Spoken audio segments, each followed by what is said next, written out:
Stadium Kochi international stadium international match നടത്തുന്ന രീതിയിലേക്ക് ഉയർത്തും. ഒരു ഡൗട്ട് ആ കാര്യത്തിനകത്ത് വേണ്ട. അത് എത്രയും പെട്ടെന്ന്. അതെ, നമ്മൾ 70 കോടി രൂപ കേരളത്തിലെ ഒരു സ്റ്റേഡിയത്തിന് സ്പെൻഡ് ചെയ്യുന്നത് എന്തിനു വേണ്ടിയിട്ടാണ്?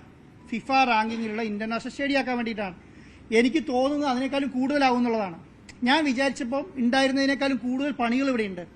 കാരണം എന്തുകൊണ്ടാണ്? സ്ട്രെങ്തനിങ്. നമ്മൾ സ്ട്രെങ്തനിങ് എന്ന് പറയുന്നത് നല്ല രീതിയിൽ സ്ട്രെങ്തനിങ് ചെയ്യണം. ഇത് 25 വർഷം പഴക്കമുള്ള സ്റ്റേഡിയമാണ്. പുതിയ റാങ്കിങ്ങിലേക്ക് ഉയർത്തണമെങ്കിൽ അതിന്റെ സ്ട്രെങ്തനിങ് നടത്തണം. നമ്മുടെ ഫെഡ്ലൈറ്റ്സ് എത്രയാ? ഫുൾ ലെവലിലേക്ക് ഉയർത്തണം. കാരണം എത്രയാ? 10-12 കോടി രൂപ സ്പെൻഡ് ചെയ്ത് വേണം ഫെഡ്ലൈറ്റ്സ് ഉയർത്താൻ വേണ്ടി. കാരണം ഫിഫയ്ക്ക് അതിന് ഓരോ ക്രൈറ്റീരിയകളുണ്ട്. ആ ക്രൈറ്റീരിയയിലേക്ക് ഉയർത്തണം. അടുത്തെന്ന് പറയുന്നത് സീറ്റിംഗ് കപ്പാസിറ്റി. നമുക്ക് സീറ്റിംഗ് കപ്പാസിറ്റി നമ്പർ ഇടാൻ പറ്റണം. എത്ര നമ്പർ ഉണ്ട് സീറ്റിംഗ്? നമുക്ക് തോന്നുന്ന പോലെ ആളെ കയറ്റാൻ കഴിയില്ല.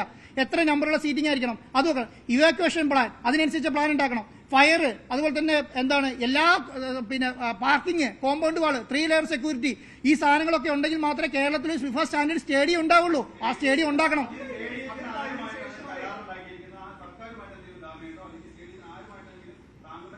എനിക്കിപ്പോ കരാർ തന്നിരിക്കുന്നത് എങ്ങനെയാന്ന് പറയാം. എനിക്ക് എന്നെ സ്റ്റേഡിയം ഏൽപ്പിച്ചത് ഫിഫ വിൻഡോയിൽ നവംബറിലെ മാച്ച് നടത്താൻ വേണ്ടിയിട്ടാണ്. GCD അല്ല, SKF ആണ്, കേരള സ്പോർട്സ് കൗൺസിൽ. GCDയെ SKFന് ഹാൻഡ് ഓവർ ചെയ്തൊരു സ്റ്റേഡിയം. SKF ആണ് നമുക്ക് ഈ മാച്ച് നടത്താനുള്ള പെർമിഷൻ തന്നിരിക്കുന്നത്. SKF ആണ് ഈ മാച്ച് കണ്ടക്ട് ചെയ്യാൻ ഏജൻസി. ആ ഏജൻസിയാണ് നമ്മൾ ഏൽപ്പിച്ചേക്കുന്നത്. ഞാൻ തന്നെയാണ്. അതെ.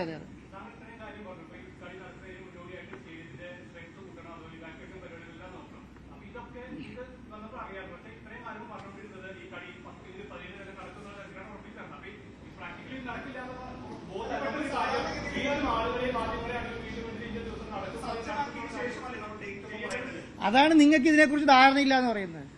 എന്തുകൊണ്ടാണ് ധാരണയില്ല എന്ന് പറയട്ടെ? തിരക്കുണ്ട്. നിങ്ങൾക്ക് ധാരണയില്ല എന്ന് പറയുമ്പോൾ നിങ്ങൾക്ക് ചൂടാവുന്നതിനാ?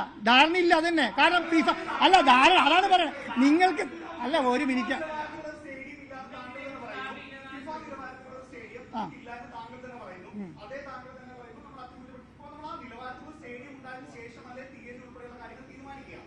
തീയതി തീരുമാനിക്കുന്ന അങ്ങനെയല്ല. അതാണ് ഞാൻ പറയുന്നത്. എന്താണെന്നറിയോ? ഫിഫ വിൻഡോയിലുള്ള സ്റ്റേഡിയത്തിന് അപ്ലിക്കേഷൻ കൊടുക്കുന്ന സമയത്ത്, ടയർ 1 ഫോം കൊടുക്കുന്ന സമയത്ത് നമ്മൾ ഈ Kochi international stadium, Jawaharlal Nehru international stadium എഴുതി കൊടുക്കും.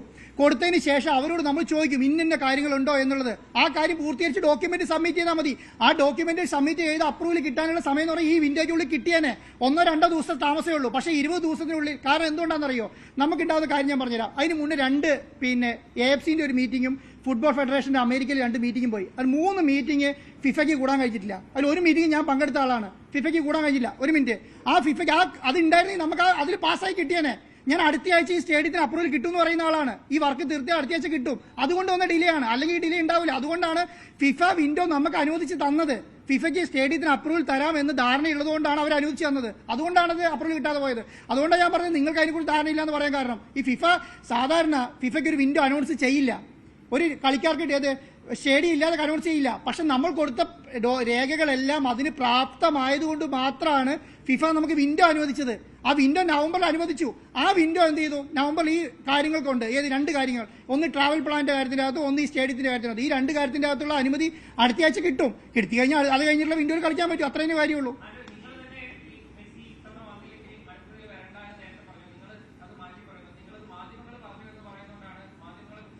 അല്ല, നിങ്ങൾക്ക് അതിനകത്ത് ഒരു യോഗ്യതയില്ല. എന്തുകൊണ്ടാണെന്നറിയോ? നിങ്ങൾ ഈ ഒരു മിനിറ്റ് പറയുന്നതിന് മുന്നേ തുടങ്ങുകയാണ്. ഒരു മിനിറ്റ്. ഞാൻ പറയുന്നതിന് മുന്നേ നിങ്ങൾ തുടങ്ങല്ലേ? ഞാൻ എന്താ പറയുന്നത്? എന്താ പറയണ്ടേ?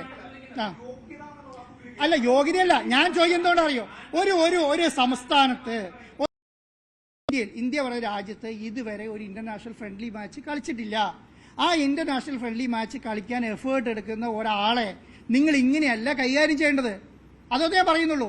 അതുകൊണ്ടാണ് നിങ്ങൾ പറയുന്നത്. നിങ്ങൾ ഡേ 1 തുടങ്ങി പറയുന്ന കാര്യം അതാണ്. നിങ്ങൾ ഇന്നും പറയുന്ന ഒരു കാര്യം, ഒരു മിനിറ്റ്, ഇന്നും പറയുന്ന ഒരു കാര്യം എന്താണ്? ഇന്നും പറയുന്നത് ഒരു ഇന്റർനാഷണൽ ഫ്രണ്ട്ലി മാച്ചിന് ഈ സ്റ്റേഡിയം യോഗ്യമല്ല. നമുക്ക് അങ്ങനെ ഒരു സ്റ്റേഡിയം വേണ്ടേ? നിങ്ങൾ തന്നെ പറ. നമുക്ക് ഇന്ത്യയിൽ ഇനി ഇന്റർനാഷണൽ മാച്ച് നടത്തണ്ടേ? അല്ലെങ്കിൽ ഇങ്ങനെ ഒരു സംവിധാനം ആരും എഫേർട്ട് എടുക്കേണ്ടതെന്നാണോ?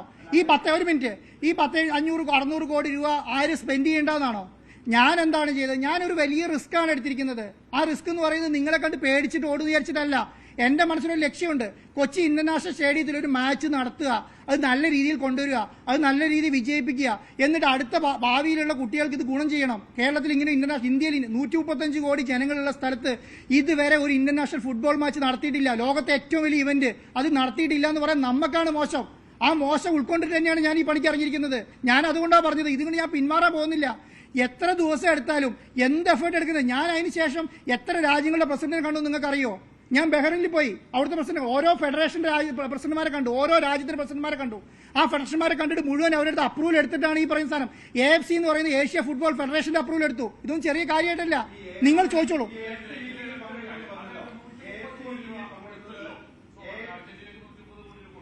അതെ, 130 അല്ല, ഹൈക്കോടതി കൊടുത്തിട്ടുണ്ട്.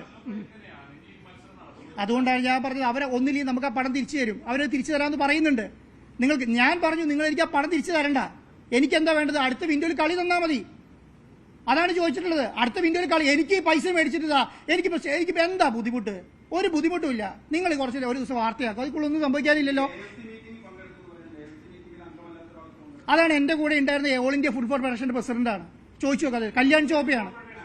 ഓൾ ഇന്ത്യ ഫുട്ബോൾ ഫെഡറേഷന്റെ കത്ത് കൊടുത്ത്, ഓൾ ഇന്ത്യ ഫുട്ബോൾ ഫെഡറേഷനെ ബന്ധപ്പെടുന്നുണ്ടല്ലോ. ഇപ്പോൾ നിങ്ങൾ ചോദിച്ചു, കല്യാൺ ചോപ്പനെ വിളിച്ചു നോക്ക്, അംഗമാകട്ടെ. അതാണ് നിങ്ങൾക്ക് ധാരണയില്ല. നിങ്ങൾ ചോദിച്ചു നോക്ക്, ഉണ്ടോ ഇല്ലയോ? നിങ്ങൾ തന്നെ പറയുന്നത് അംഗമാണോ അല്ലയോ എന്ന് നിങ്ങൾക്ക് തന്നെ അറിയാം, അംഗമാണോ അല്ലയോ എന്ന്.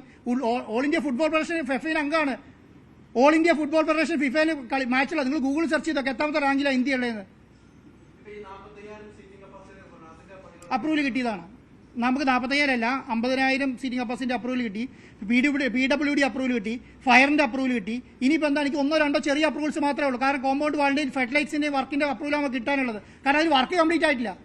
ആ വർക്ക് കംപ്ലീറ്റ് ആയാൽ മാത്രമേ അത് കിട്ടുള്ളൂ.